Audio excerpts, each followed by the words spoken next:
Kalau kalian beli emas, atau kalian invest emas, atau saudara, teman, keluarga kalian punya emas, mungkin video ini penting buat kalian. Karena jujur, ini aset lagi aneh banget. Baru beberapa bulan yang lalu, emas itu ngalamin suatu kejadian yang cuma terjadi 40 tahun yang lalu. Dan mungkin pertanyaan yang paling basic, jadi sebenarnya emas ini masih worth buat gue beli nggak sih? Atau dari puncak kemarin gue harus jual semua emas gue? Sebenarnya nggak sesimpel itu. Karena di benak banyak orang, emas itu kayak safe haven. Ya udah mau gimana pun yang terjadi, beli ya aman aja. Tujuannya untuk ngejagain kekayaan kita. Tapi kalian harus tahu, beberapa bulan terakhir, pas emas nyentuh $5.000 ke atas, itu udah puncak tertingginya. Ada satu indikator namanya RSI. Dan indikator ini untuk nunjukin seberapa jenuh atau berapa banyak orang yang beli emas gila-gilaan. Dan di momen itu, RSI-nya itu sampai di atas 90. Itu titik jenuh beli yang paling ekstrim sejak 40 tahun terakhir. Bener-bener euforia di mana-mana. Orang tuh FOMO, semua harus beli emas. Padahal gue yakin 100%, mayoritas dari orang yang beli itu cuma ikut-ikutan. Mereka nggak tahu kenapa emas ini naik kayak orang gila ini. Karena habis harganya memuncak, tiba-tiba ada kejadian yang menurut gue agak nggak mungkin terjadi di emas. Naik turunnya kayak harga saham gorengan. Tiba-tiba boom nge-crash sampai 10% minusnya. Dan crash ini terburuk sejak 43 tahun yang lalu. Jadi bayangin ya, seumur dari mayoritas kalian hidup, ini mayoritas penonton gue ya, emas tuh nggak pernah bertindak kayak gini. Sampai ada beberapa analis finansial dan ekonomi. Padahal nggak lama-lama ini loh, baru beberapa tahun yang lalu. Dia bilang kalau emas sampai naik di atas 5.000, jangan cuma perhatiin harganya, perhatiin tanda-tandanya. Artinya ada sesuatu yang sangat amat besar akan meledak secara ekonomi dan finansial. Karena dibanding krisis 2008 atau di 2020 gara-gara COVID, nggak se-ekstrim kenaikan harga emas tuh kayak belakangan ini. Jadi sebelum kalian bikin decision, mau jual atau mau beli, kalian mendingan pahamin dulu deh. Biar setidaknya sedikit ngerti, ini emas nih mau ke arah mana. Dan gue bikin simpelnya ada namanya teori 3 kaki meja emas.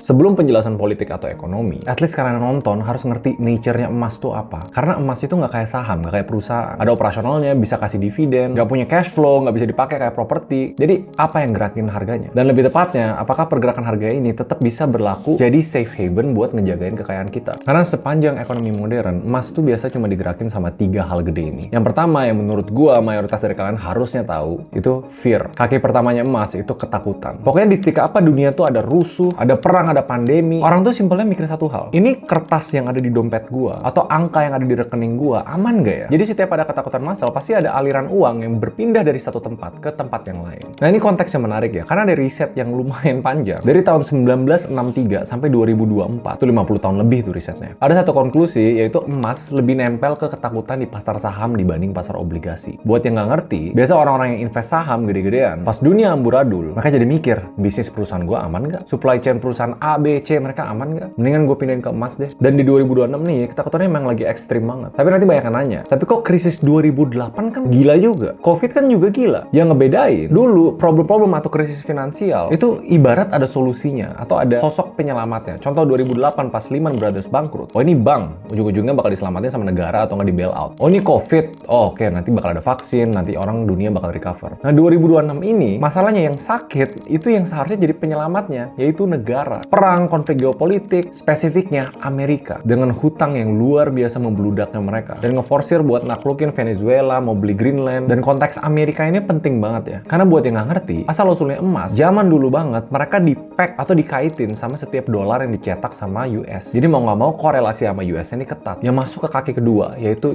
US dollar. Bahasa simpelnya gini, setiap US dollar menguat, biasanya emas melemah. Kenapa? Soalnya harga emas dunia itu dipatok sama harga US dollar. Jadi kalau US menguat, untuk semua negara-negara lain di seluruh dunia, emas jadi lebih mahal dong. Terus jadi kerasa kayak, oh nggak worth it nih, mendingan invest di tempat lain. Dan ngeliat situasi yang terjadi di belakang ini, ada negara penantang yang pengen ambil tahta US, di mana US dollar itu jangan dijadiin currency utama deh. Mulai pakai currency lain untuk kita berdagang. Jadi memang posisinya terancam. Nah kaki yang ketiga agak teknis nih, yang namanya real yield atau suku bunga real di US. Logikanya gini, kalau lu punya 1 miliar, terus tiba-tiba bank sentral US itu ngeluarin suku bunga, lu bisa dapat 6% dari obligasi dijamin negara dan pasti bayar. Investor kan simpelnya pasti mikir ya ngapain gue di emas, gue taruh di obligasi aja. Dan riset yang tadi gue sebut yang panjang itu ya, dia bilang polanya konsisten. Setiap suku bunga real naik 1%, harga emas rata-rata turun 4,69%. Korelasinya tuh cukup kuat. Sekitar 22% pergerakan emas tuh karena faktor ini. Tambahan buat yang masih nggak ngerti, real yield itu misalnya bunga acuan misalnya 5%, inflasinya 2%, nah real yieldnya tuh 3% tuh. Jadi dari konsep ini harusnya kalian lumayan ngerti. Kalau penasaran gimana cara pergerakan harga emas, kalian harus bisa ngeprediksi atau atau ngebaca uang tuh berpindah dari mana ke mana sih, dan fokus utamanya memang tetap US dan semua tingkahnya Trump yang bikin seluruh dunia tegang. Nah, tapi yang unik, RSI di atas 90 dan harga di atas $5.000 dan crash hampir 10%, itu tetap susah untuk dijelasin dari tiga kaki meja ini karena mulai goyah. Nih, kaki meja ini saling perang satu sama lain. Jadi kita bahas lebih detail di sana dulu. Nah, sampai sini buat kalian yang punya emas, sabar, tonton videonya sampai habis.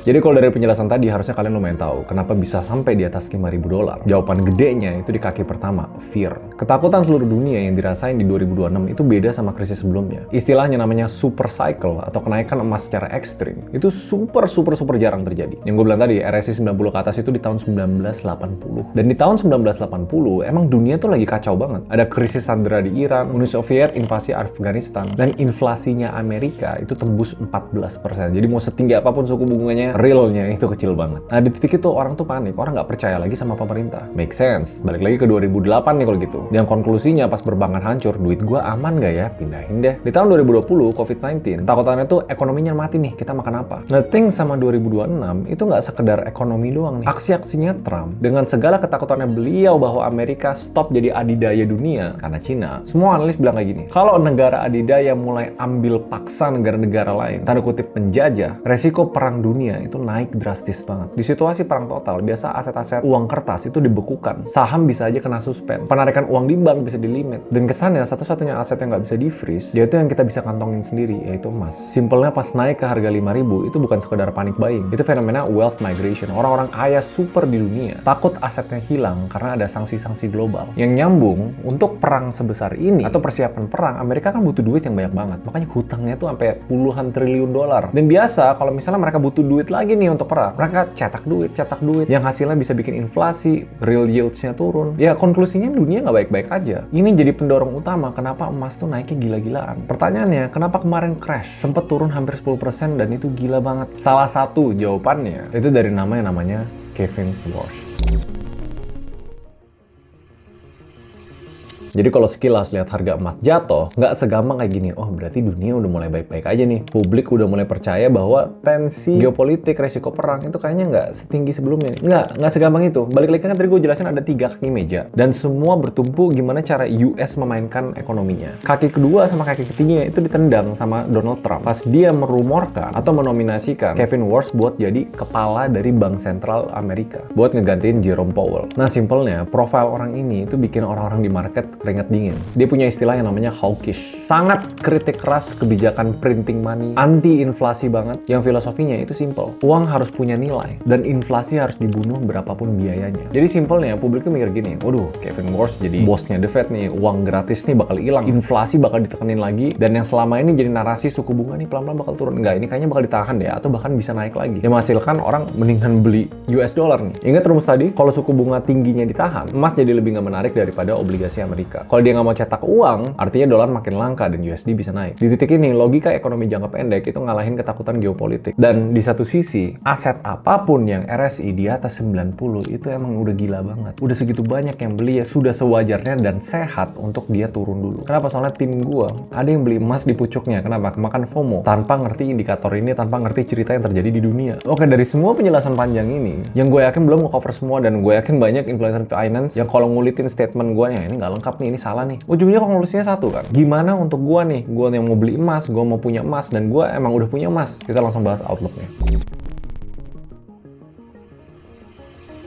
Pertanyaan paling umum yang orang tanya, ini emas naiknya udah kegilaan, gue jual aja apa? Menurut gue tunggu dulu, jangan terlalu gampang ambil kesimpulan. Tensi geopolitik belum beres, perang dunia ketiga mungkin aja terjadi, dan kaki pertamanya emas itu kuat. Uniknya, JP Morgan baru-baru ini ngerilis prediksi harga emas di 2030, yaitu $8.000. Itu gila banget. Jadi apa yang terjadi belakangan ini, itu sebenarnya sangat sehat untuk dia turun dulu. Terakhir gue cek RSI sekitar 40-50. Gue pribadi bakal mulai tertarik untuk nambah banyak pas nanti dia turun lagi. Cuma mindset mindsetnya harus diubah. Pergerakan emas yang gila belakan ini itu nggak bisa jadiin benchmark. Karena teman gue yang ngeliat, dia langsung mikir, apa gue trading emas aja ya? Apa gue masuk sekarang terus jual tahun depan ya? Apa gue tunggu berapa minggu lagi nih biar turun, gue ambil di bawah terus nanti gue jual 6 bulan kemudian? Nggak gitu mindset emas. Kenapa emas dibilang safe haven dan tepat untuk melindungi kekayaan, bukan untuk meledakkan kekayaan ya? Karena dilihat sebagai investasi jangka panjang. Di beberapa tahun terakhir, yang mulai banyak borong emas itu sebenarnya negara-negara juga, nggak sekedar retail-retail kayak kita. Kalau gue sih selalu punya istilah, it's always good to have exposure. Selalu bagus untuk punya portfolio emas. Cuma mindsetnya itu harus diubah. Jangan ngeliat emas sebagai profit jangka pendek. Gue pribadi, sekarang portfolio emasnya lumayan. Dulu tuh lebih dikit daripada sekarang. Tapi kenapa gue nyaman beli emas? Walaupun nggak tahu nih tensi geopolitik bakal kayak gimana, tingkah laku Trump kayak gimana, US bakal kuat apa melemah. Setidaknya ada satu konsep ekonomi yang kalian harus ngerti. Jadi harga sebuah aset atau harga sebuah komoditi itu nggak selalu ngerefleksiin fakta. Tapi dia ngerefleksiin satu hal. Sentimen publik terhadap suatu fakta yang belum tentu terjadi. Tapi dianalisa atas kemungkinannya akan terjadi. Ngerti nggak perbedaannya? Tapi mungkin buat kalian yang mulai beli emas, setidaknya pelajarin satu indikator ini deh, RSI yang tadi gue sebut. Itu tanda kalau misalnya publik udah terlalu banyak beli atau publik udah terlalu banyak ngejual. Karena pertama, kalau prinsip gue ya, gue nggak bakal beli aset apapun, termasuk emas saat RSI-nya di atas 90. Itu gila banget. Yang kedua, yang masih kekeh buat trading, ya jangka pendek, jangka menengah, mungkin nggak bakal segila itu kenaikannya. Atau ada potensi penurunan juga. Perihal dolar, Kevin Wars, dan Amerika mau pegang kuasanya lagi. Tapi kalau investor jangka panjang, yang ngelihat emas jadi kayak asuransi kekayaan, mungkin ini momennya tepat untuk beli dengan harga diskon. Karena dunia belum baik-baik aja. Krisis belum mereda. Dan kaki pertamanya yang tadi gue jelasin, itu salah satu kaki yang paling kuat menentukan harga emas. Karena again, ini bukan financial advice. Yang gue rekomendasiin, pakai uang dingin, dapetin exposure yang kecil aja biar kalian ngerasain. Dan jangan lupa pantau 3 kaki meja tadi. Menurut kalian gimana? Ada nggak yang udah beli emas atau ada pengalaman unik sama aset yang namanya emas ini? Komen di bawah. See you guys next video. Bye-bye.